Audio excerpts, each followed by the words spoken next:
তোমার মা নয়, মিমি কোথায় বসবে?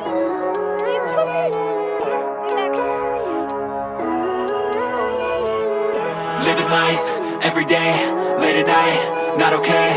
হ্যালো এভরিওয়ান, কেমন আছো তোমরা সবাই? আশা করছি সবাই ভালো আছো আর আমরাও ভালো আছি। তো আমি Shree, welcome back to my channel Shree's gallery. তো আজকে হচ্ছে আমাদের ভুবনেশ্বরে ফিরে যাওয়ার দিন। তো সকাল সকাল মনটা খুব খারাপ, আর ওই জন্য একটু রিলসও বানাচ্ছিলাম বেটুর সাথে। আর এখন হচ্ছে আমাদের ব্রেকফাস্ট, মামা বানিয়েছে চিড়ের পোলাও। প্রায় 8 দিন মতো সৌরভের ছুটি ছিল, এরপর আমাদেরকে ফিরে যেতে হবে।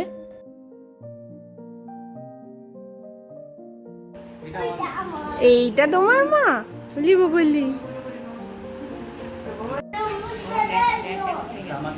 আমার বাপি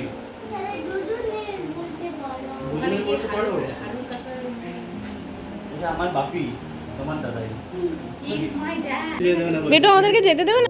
না বলছে। চলো টনিল্যান্ড যাবো, টনিল্যান্ড। চলো চলো চলো। ওকে, আমরা এখন রেডি হয়ে গেছি, এরপরে বেরোবো। আর সত্যি এই মুহূর্তগুলো না বড্ড মন খারাপ হয়ে যায়। বাড়িতে থাকতে, বাড়িতে সবাইকার সাথে টাইম স্পেন্ড করতে কার আর ভালো না লাগে বলো? আর বাড়িতে যদি বেবি থাকে তাহলে তো আর কথাই নেই, কোথা দিয়ে যে টাইম পেরিয়ে যায় বোঝাই যায় না। তো যাই হোক, এরপরে আমরা বেরোবো। আর দিদিভাইও কবে যে আবার আসবে দেশে, দিদিভাইয়ের সাথে যে আবার কবে দেখা হবে তাও জানি না।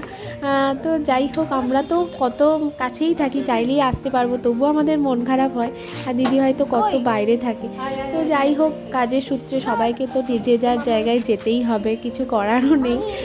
তো এখন আমরা বেরিয়ে পড়ি। আর আমাদের বাড়িতে তো এত গাছ তোমাদেরকে আগেই দেখিয়েছি, তো এটাও এবার নিয়ে যাচ্ছি। ঋষি আমাদের সাথে যাবে? কি গো, এদিকে তাকাও, আমাদের সাথে যাবে তুমি? তুমি থাকতে পারবে মিমির সাথে, বেটুর সাথে?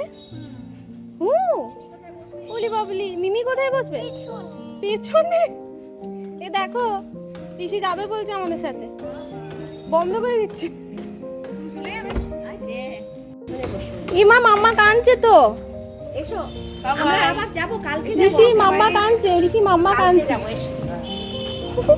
এসো আমরা কালকে যাব। চলে আমরা যাচ্ছি যাচ্ছি। তোমাদের কালুকে আবার ঢুকিয়ে দিই। এসো এসো এসো। মাম্মার সাথে, মায়ের সাথে তুমি যাবে, ঠিক আছে? তো আমরা বেরিয়ে পড়েছি, এরপরে একবার বিষ্ণুপুরে যাব, বাড়িতে সবাইকার সাথে দেখা করব, তারপরে ফিরে যাব। আর বাড়ি তো এমনই একটা জিনিস যেখানে 5 মিনিটের জন্য হলেও যদি দেখা করা যায় তো সেটা বিশাল ব্যাপার আর কি। তো ভালোই হয়েছে, আমার তো কোনো অসুবিধা নেই, মানে রাস্তাতেই পড়বে আমার বাড়ি, তাই একবার সবাইকার সাথে দেখা হয়েই যাবে। আর তোজোটার সাথেও আমার দেখা হয়নি, যখন আমরা আমাদের বাড়ি গেছিলাম তখন ওরা মা বাড়ি গিয়েছিল, তাই ওর সাথেও এবারে দেখা হয়ে যাবে।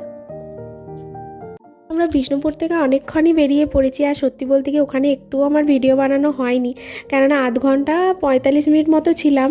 আর তোজোটা এত কান্নাকাটি করছিল যে কি বলবো, যে আজকের দিনটা বু আমার কাছে থাকো। আর ওরা আমাকে বু বলে, মনিও বলে না, পিসিমণিও বলে না, বু বলে। তো যাই হোক, খুব কান্নাকাটি করছিল, বলছিল আজকের দিনটা থাকো, কিন্তু আজকের দিনটা আমাদের থাকা সম্ভবই ছিল না, কেননা কাল থেকে ওর অফিস। এবারে অনেক করেও 8 দিন ছুটি পেয়েছে, নাহলে এতটা ছুটিও পায় না। তো এখন আমরা চা খেলাম, চা খাওয়ার পরে দেখছি ভীষণ মেঘ করেছে আর ভীষণ বিদ্যুৎ চমকাচ্ছিল, মানে ভয়ও লাগে এরকম অবস্থায় গাড়িতে থাকতে, গাড়ি চালাতে। কিন্তু কিচ্ছু করার নেই, আমরা এখানে দাঁড়াতেও পারবো না। আর প্রচণ্ড বৃষ্টি নেমেছে, প্রচণ্ড পরিমাণে বৃষ্টি নেমেছে, মানে ভয় ভয় লাগে খুব বৃষ্টিতে এরকমভাবে যেতে। কিন্তু কি আর করব, কতক্ষণ দাঁড়িয়ে থাকবো, মানে যেহেতু এখন বর্ষাকাল, মানে বোঝাই যাচ্ছে এখন বৃষ্টি হবে। যাই হোক, আমরা বাড়ি ফিরলাম। আর ভুবনেশ্বরে এসেও দেখছি ভীষণ ঝড় উঠেছে। আর এসেই তো আমি আগে দেখছি আমার গাছগুলো কেমন আছে, আমার ছানাপোনাগুলো কেমন আছে। আর মা বানিয়ে দিয়েছিল লুচি আর আলুর তরকারি, এটাই আমরা খেলাম। এসে প্রচণ্ড খিদে পেয়েছে, কেননা এখন প্রায় 9টা সাড়ে 9টা মতো বাজছে। আর তারপরে মা অনেক সবজিও দিয়ে দিয়েছিল আমাকে, কেননা কাল থেকে যেহেতু ওর অফিস, মানে বাজার কখন করবে, ওই জন্য মা সমস্ত কিছু সবজি দিয়েছে আমাকে।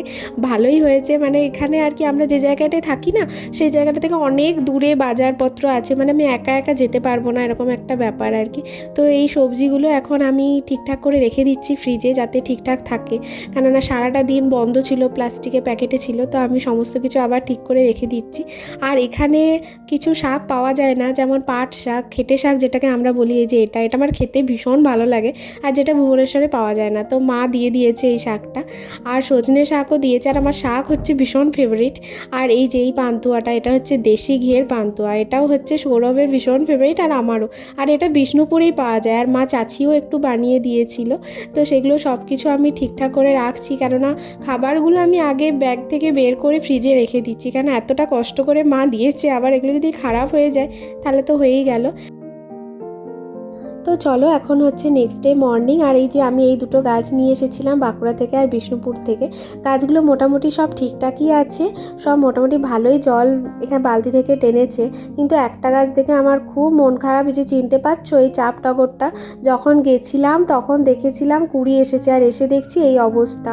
তো যাই হোক, এটা ঠিকঠাক হয়ে গেলেই ভালো হয় আর আর এখন আমাকে মেন কাজটা করতে হবে, যেটা হচ্ছে কোথাও গিয়ে ফিরে আসার পর আমাকে করতে হয় ব্যালকনিটা পরিষ্কার। মানে এত নোংরা হয়ে থাকে যে কি বলবো। তো মোটামুটি পরিষ্কার করে নিয়েছি, টবগুলো একটু মুছে টুছে নিয়েছি, আর তারপরে গ্রিলের ওপর সমস্ত গাছপালাগুলো রেখে দিলাম। তো বেশ ঠিকঠাকই আছে সব, মানে ভালোই লাগছে দেখে। এত কষ্ট করে গাছগুলো লাগাই, প্রত্যেক দিন এসে দেখি নতুন কুড়ি এসছে কি না, নতুন ফুল ফুটেছে কি না, বা নতুন পাতা হয়েছে কি না, মানে পাতাবাহারগুলোই। তো সেগুলোকে রেখে যাওয়া মানে সত্যি চাপের ব্যাপার। কিন্তু মোটামুটি এরকম ব্যবস্থা করে রেখে গেলে হচ্ছে 10-15 দিন সুন্দর ভালোভাবে থাকতে পারে। তো যাই হোক, সব কিছু ঠিকঠাকই আছে। আর ব্যালকনিতে একটু গাছ না থাকলে কি আর হয়, আমার তো ভীষণ ভালো লাগে ব্যালকনিতে গাছ লাগাতে। তো যাই হোক, আজকে এই ব্লগটা আমি এখানেই শেষ করছি। আশা করছি আজকে এই ব্লগটা দেখতে তোমাদের ভালো লেগেছে। ভালো লাগলে প্লিজ সাবস্ক্রাইব করে দিও আমার চ্যানেলটাকে। বাই।